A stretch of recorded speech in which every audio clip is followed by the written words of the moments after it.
Þetta mikill gleðidagur, segir stjórnarformaður Menningarsjóðs Hlaðvarpans sem í dag rann sitt skeið og úthlutaði styrkjum í síðasta sinn. Hún segir að nú verði aðrir að taka við keflinu. Alls hlutu 15 verkefni styrk úr Menningarsjóði Hlaðvarpans í dag að upphæð 6 milljónum króna.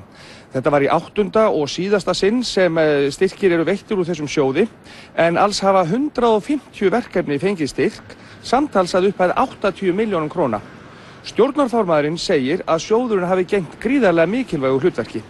Þarna að ræða fræðastarfsemi, það tónlist, myndlist, leiklist, dans.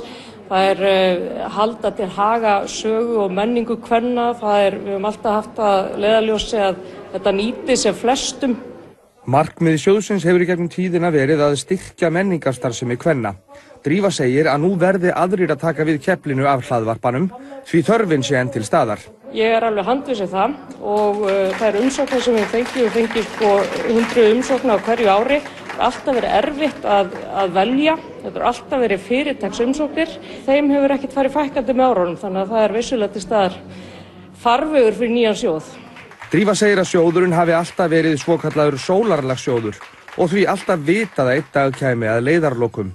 Hún segir að dagurinn í dag sé samt engin sorgardagur. Nei, þetta gleðidagur. Við erum að fagna þessum styrkjum og hvað hefur orðið mikið úr þessu sjóði. Þannig að við fagnum í dag.